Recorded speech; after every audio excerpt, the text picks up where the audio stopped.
Good morning, class 10th student. Today we will discuss about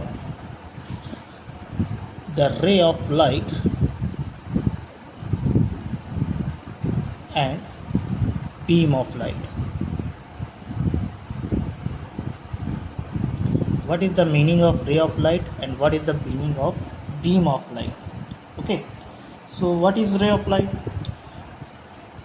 Simply we can say that a straight line drawn in the direction of propagation of light is called a ray of light.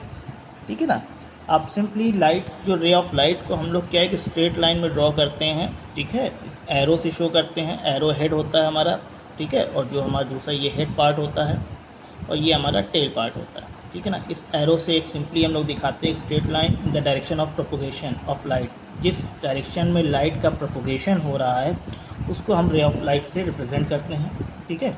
ए रे is described bye a straight line with an arrow head pointing in the direction of propagation of light, बात वही है, ठीक है ना। तो आप कह सकते हैं कि अगर रे ऑफ लाइट सिंपली एक एरो से रिप्रेजेंट किया जाता है और जो एरो का डायरेक्शन होता है, जो लाइट जिस डायरेक्शन में प्रोपोगेट करती है वही डायरेक्शन हम लोग एरो का शो करते हैं, ये होता है हमारा रे ऑफ लाइट, ठीक है। अब आती है बात beam of light. What is the meaning of beam of light? A bundle of adjacent light rays is called a beam of light. कहने का मतलब है combination of ray of light, बहुत सारी रे ऑफ लाइट एक साथ आती हैं तो उन्हें हम लोग बीम ऑफ लाइट बोलते हैं, ठीक है ना। ठीक है, एक तरह से हम बोल सकते हैं bundle of adjacent rays light is called beam of light. और बीम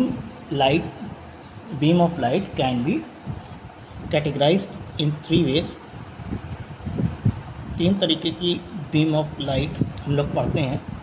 एक तो पैरेलल बीम होती है, सेकेंड होती है हमारी converging beam of light, third होती है डाइवर्जिंग।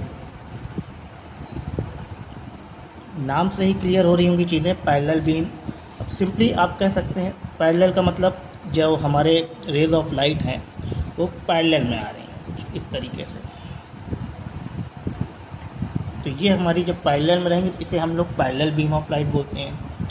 कन्वर्जिंग से मतलब क्या है? देखिए, कन्वर्जिंग और डाइवर्जिंग नाम अगर आप इसका मीनिंग जानते होंगे तो आपको समझ। डाइवर्जिंग, आप जैसे हम लोग रोड पे चलते हैं तो डाइवर्जन होता है ना, तो डाइवर्ट कर देता है, मतलब डाइवर्ट कहने का मतलब है मान लीजिए पॉइंट है, यहाँ पे एक बीम आई, ठीक है, एक रे आई सॉरी, और यहाँ से ये डाइवर्ट कर दी, ठीक है ना, इस तरह से डिस्ट्रीब्यूट कर दिया इसने अपनी रे ऑफ लाइट को। इस तरीके की बीम को हम लोग डाइवर्जेंस बीम बोलते हैं, ठीक है।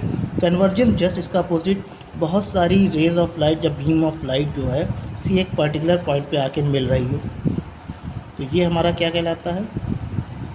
ये हमारा होता है converging beam of light, diverging beam of light, और ये हमारी पैरेलल बीम ऑफ लाइट।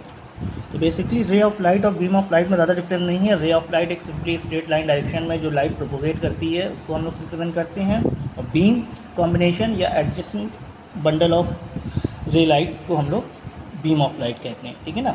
अगर आप सिंपली डिफाइन करना हो तो the beam of light in which all the rays are parallel to each other is called parallel beam of light. Next, the beam of light in which the ray light starting from a point source move into a different direction is called starting, और different direction में इसने distribute कर दिया, वो divergence हो गया। Next, the beam of light in which the ray of light starting from a large source of light gets closer to each other is called converging। Book में इसकी definition लिखी है, अब इसको नोट कर लीजिएगा। रे ऑफ लाइट और beam of light का डिफरेंस क्लियर होना चाहिए। नेक्स्ट हमारा टॉपिक हम लोग पढ़ेंगे रिफ्लेक्शन ऑफ लाइट